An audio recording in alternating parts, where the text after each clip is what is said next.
કેમ છો વિદ્યાર્થી મિત્રો? આજે આપણે જાવાનું પ્રેક્ટિકલ કરવાનું છે. જાવા પ્રોગ્રામિંગ ભાષાની વાત કરું છું, રાઈટ? તો આ પ્રોગ્રામ છે, આજે આપણે પહેલો પ્રોગ્રામ શીખવાના છીએ કોલકોસ માટેનો. તો એ પ્રોગ્રામ આપણે સાઇટ એડિટરમાં લખવાના છીએ. સાઇટ સિન્ટેલિયા ટેક્સ્ટ એડિટર છે, જે ઓલરેડી જો તમારા કમ્પ્યુટરમાં હોય અથવા તો લેપટોપમાં હોય તો એને શરૂ કરવાનું. અધરવાઇઝ તમે એને ડાઉનલોડ કરીને સ્ટાર્ટ કરી શકશો, રાઈટ? સો મેં ડાઉનલોડ કરેલું છે આ સાઇટ એડિટર, એમાં હું આ પ્રોગ્રામ લખું છું. સાઇટ એડિટર ખુલી જાય તો સાઇટ એડિટર આપણને કઈ સગવડ આપે છે? તો કે આ એડિટર છે એવું છે કે જેમાં આપણને પ્રોગ્રામ કમ્પાઇલ કરવાની, પ્રોગ્રામને રન કરવાની આ બધી સગવડ અહીંયાથી મળી જાય છે, રાઈટ? સો શરૂઆત કરીએ પહેલાં પ્રોગ્રામથી આપણે. એના માટે આપણે પહેલાં લખીએ છીએ comment line, right? Comment line છે // શરૂ થાય છે. તો આ જે કમેન્ટ લાઈન છે, જે આવા 3 પ્રકારની કમેન્ટ લાઈન આપે છે. આ કમેન્ટ લાઈન છે ડોક્યુમેન્ટેશન માટેની કમેન્ટ લાઈન છે.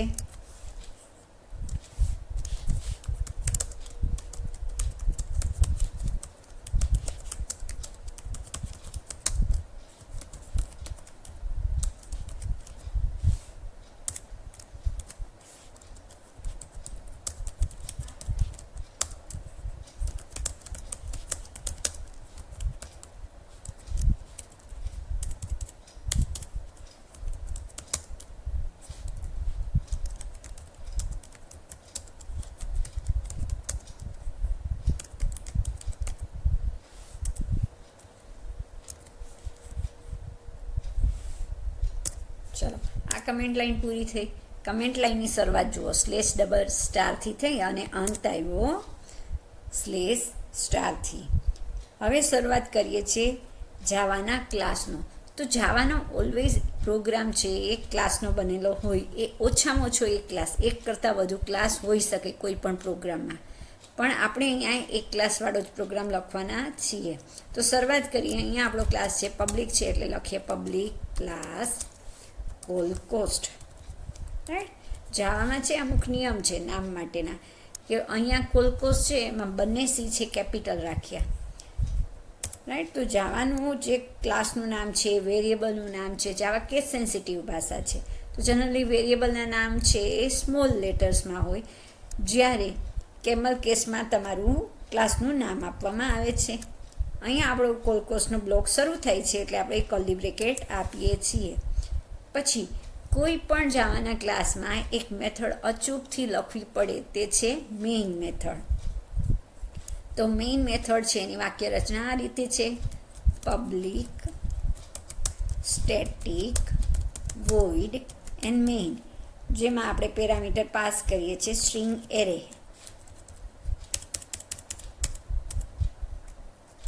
સ્ટ્રિંગ એસ કેપિટલ રાખવાનો,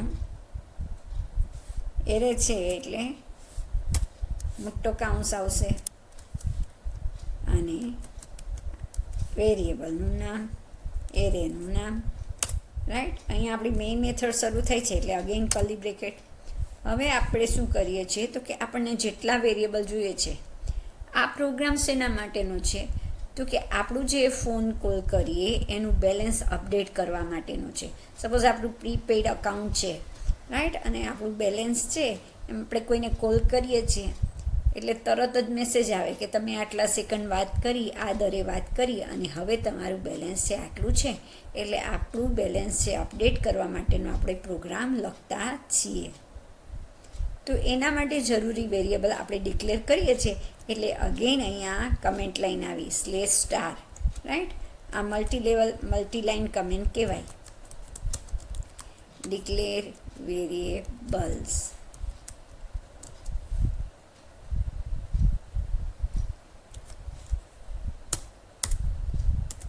ઓકે, હવે જેટલા વેરિયેબલની જરૂર છે આપણે અહીંયા ડિક્લેર કરીએ. પહેલાં આવે ડેટા ટાઈપ ડબલ બેલેન્સ,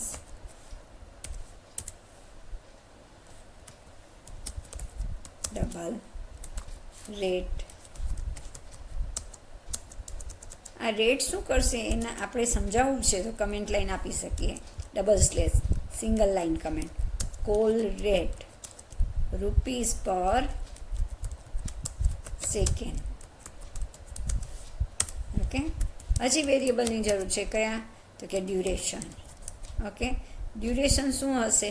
તો એને આપણે કમેન્ટ લાઈનમાં આપી દઈએ, કોલ ડ્યુરેશન ઇન સેકન્ડ્સ અને ડબલ કોસ્ટ. આ કોસ્ટ વેરિયેબલ શેના માટે આપણે લીધો છે? Cost of last call. Okay, હવે જુઓ, આ જે પેલી પણ કમેન્ટ લાઈન આપીને એનો કલર ચેન્જ થઈ ગયો, રાઈટ? એનો મિનિંગ કે આપણું કમ્પાઇલર છે આ લીટીની અવગણના કરશે, એને કમ્પાઇલ કરશે નહીં, બિકોઝ તે કમેન્ટ લાઈન છે. ચલો હવે આપણે કમ્પ્યુટેશન કરીએ. એના માટે અગેન સ્લેશ સ્ટાર કમ્પ્યુટેશન એવું આપીએ.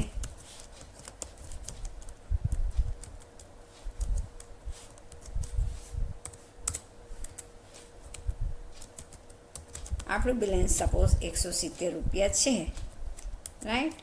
અને આપણો રેટ છે 1.02ના દરે આપણે વાત કરીએ છીએ. ડ્યુરેશન છે એ 37 સેકન્ડ છે. તો કોસ્ટ કઈ રીતે મળશે આપણે? તો કે cost equal to duration into rate. Okay, આપણે કમ્પ્યુટ કર્યું, કેલ્ક્યુલેટ કર્યું. અને હવે આપણું બેલેન્સ અપડેટ કરવા માટે balance equal to balance minus cost. ખ્યાલ આવી ગયો? હવે આપણે રિઝલ્ટ ડિસ્પ્લે કરવાનું છે. તો અગેન આપણે કરીએ છીએ slash star display results star slash. Okay, result display કરવા માટે આઉટપુટ માટે system dot out dot print લખીએ છીએ આપણે.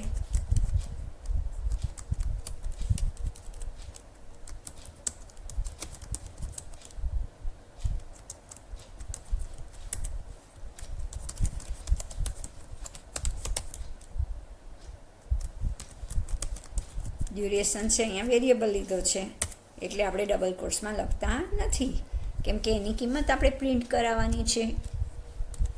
System dot out dot println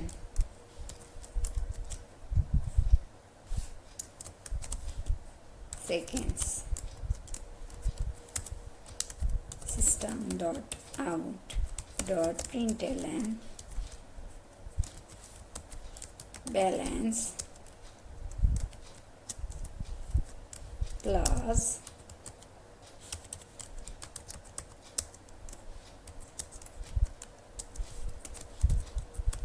rupees. અને અહીંયા આપણો મેઇનનો બ્લોક પૂરો થાય છે અને પછી ક્લાસનો બ્લોક. ઓકે, ચલો આને હવે સેવ કરીએ. તો સેવ કરતી વખતે તમારે હંમેશા યાદ રાખવાનું કે તમારી ફાઇલનું નામ તમે શું રાખશો. તો અહીંયા જે ક્લાસનું નામ રાખેલું છે એટલે કે કોલકોસ, તે તમારી ફાઇલનું નામ રહેશે. સપોઝ હું સેવ એઝ કરું છું તો અહીંયા હું નામ રાખીશ કોલકોસ્ટ. અને એક્સટેન્શન આપવાનું છે ડોટ જાવા. ઓકે, ડોટ જાવા. આ મારી સોર્સ ફાઇલ કહેવાશે. કઈ ફાઇલ કહેવાશે? Source file. તો સોર્સ ફાઇલ બની જાય પછીનું નેક્સ્ટ સ્ટેપ આપણે જવાનું છે ટૂલ્સમાં કમ્પાઇલ અથવા કંટ્રોલ F7. MCQ પૂછાઈ શકે. કયા વિકલ્પની મદદથી તમે પ્રોગ્રામને કમ્પાઇલ કરો છો? તો કે ટૂલ્સની અંદર કમ્પાઇલ. શોર્ટકટ કી પૂછે, ફંક્શન કી પૂછે તો કંટ્રોલ F7. ઓકે, તો જુઓ અહીંયા આપણો પ્રોગ્રામ કમ્પાઇલ થઈ છે. અહીંયા જાવા સી કમાન્ડ દેખાય છે તમને, રાઈટ? તો અહીંયા પ્રોગ્રામ આપણો કમ્પાઇલ થવાની પ્રોસેસ ચાલુ છે.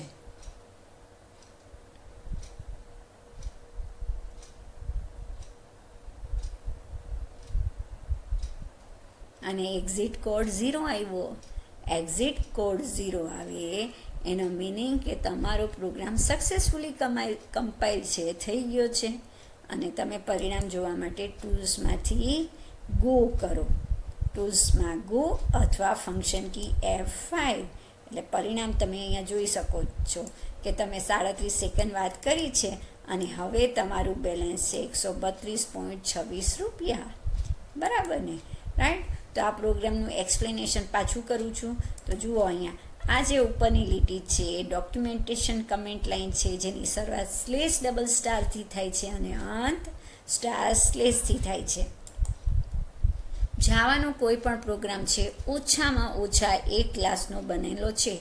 આ આપણો પહેલો પ્રોગ્રામ છે એટલે આપણે એક ક્લાસવાળો પ્રોગ્રામ લખ્યો, જેનું કામ શું છે, કોના માટે પ્રોગ્રામ આપણે બનાવ્યો છે, તો કે આપણે પ્રીપેડ પ્લાન મોબાઈલમાં ઓલવેઝ રિચાર્જ કરાવીએ છીએ ત્યારે જે બેલેન્સ હોય છે અને પછી આપણે કોલ કરીએ તો કેટલા રૂપિયા બેલેન્સ રહે, એ બેલેન્સ આપણે અપડેટ કરાવવા માટેનો પ્રોગ્રામ લખ્યો. એટલે આપણે આનું નામ રાખ્યું call cost. Right. Public class call cost. એટલે કોલ કોસ્ટ ક્લાસ છે જે કેવા પ્રકારનો છે, પબ્લિક પ્રકારનો. ઓકે. અહીંયાથી ક્લાસનું બ્લોક શરૂ થાય છે એટલે છગડીયો કાઉન્સ આવ્યો. અને કોઈ પણ ક્લાસની અંદર એક મેથડ હોય ને હોય, ચોક્કસપણે હોય, એ છે મેઇન મેથડ. કઈ મેથડ? મેઇન. લખવાનું કઈ રીતે? પબ્લિક સ્ટેટિક વોઇડ મેઇન, જે ઓલવેઝ એક સ્ટ્રિંગ એરે સ્વીકારે છે. રાઈટ. જાવા કેસ સેન્સિટિવ છે એટલે અહીંયા આ એસ સ્ટ્રિંગનો એસ અને સિસ્ટમનો એસ કેપિટલ આવશે. ઓકે. પછી આ પ્રોગ્રામમાં ગણતરી કરવા માટે અને માહિતીનો સંગ્રહ કરવા માટે આપણને મુખ્ય 4 વેરિયેબલની જરૂર પડે છે: બેલેન્સ, રેટ, ડ્યુરેશન અને કોસ્ટ. રાઈટ. તો આ જે વેરિયેબલ છે કેવા પ્રકારના હશે? ડબલ. કેવા પ્રકારના હશે? ડબલ. જાવા આપણને પ્રાથમિક 8 ડેટા ટાઈપ આપે છે, એમાંનો એક છે ડબલ, જે 8 બાઇટની જગ્યા રોકે છે અને અપૂર્ણાંક માહિતીનો સંગ્રહ કરે છે. રાઈટ. અહીંયા જુઓ // થી શરૂ થતી કમેન્ટ છે અને / થી પૂરી થતી કમેન્ટ લાઈન એટલે મલ્ટી લાઈન કમેન્ટ્સ. ઓકે. જ્યારે આ છે // થી શરૂ થતી છે એ સિંગલ લાઈન કમેન્ટ કહેવામાં આવે છે. કમ્પાઇલર છે કોની અવગણના કરે છે? આવો MCQ આવે તો કમ્પાઇલર ઓલવેઝ કમેન્ટ લાઈનની અવગણના કરે છે અથવા તો એને કમ્પાઇલ કરશે નહીં. હવે જો આપણું કમ્પ્યુટેશન એટલે ગણતરી કઈ રીતે કરશો, તો કે પહેલાં આપણું બેલેન્સને આપણે અસાઇન કરીએ વેલ્યુ. ઓકે.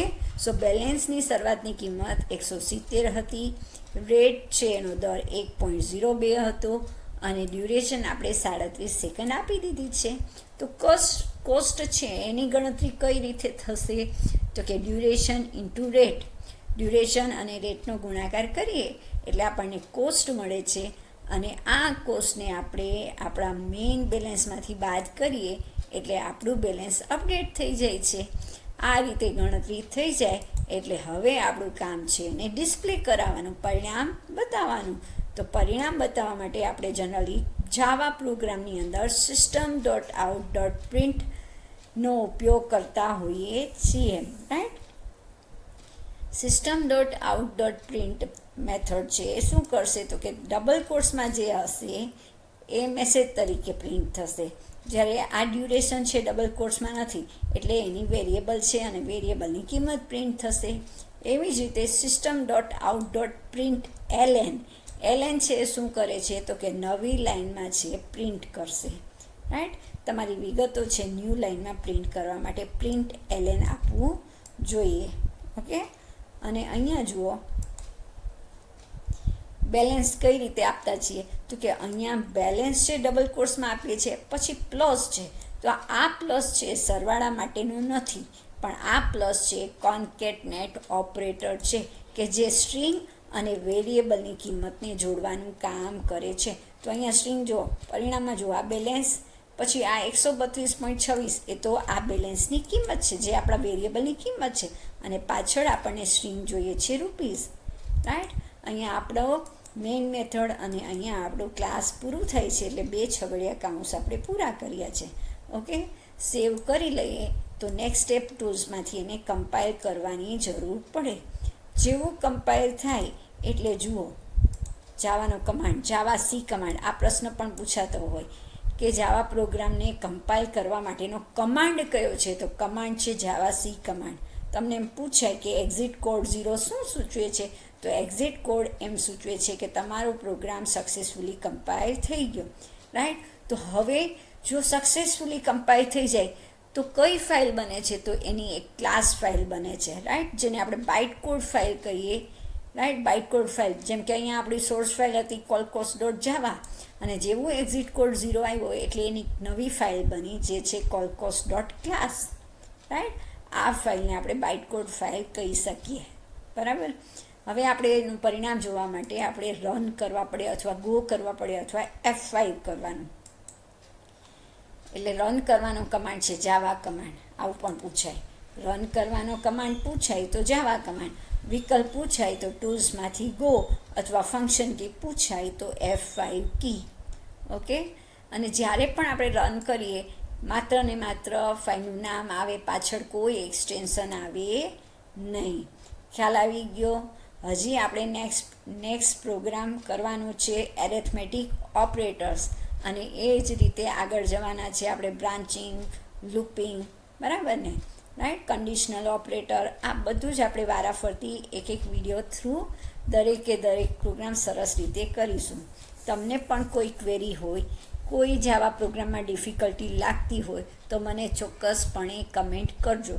અને હા, જો તમારો જાવા સી કમાન્ડ એક્ઝિક્યુટ નથી થતો અને કોઈ એરર આવે છે તો એ પણ મને કહેજો, એટલે એના સોલ્યુશન માટેનો પણ પ્રોગ્રામ અથવા વિડીયો હું અપલોડ કરીશ. Okay. So thank you very much for watching my videos. Thank you.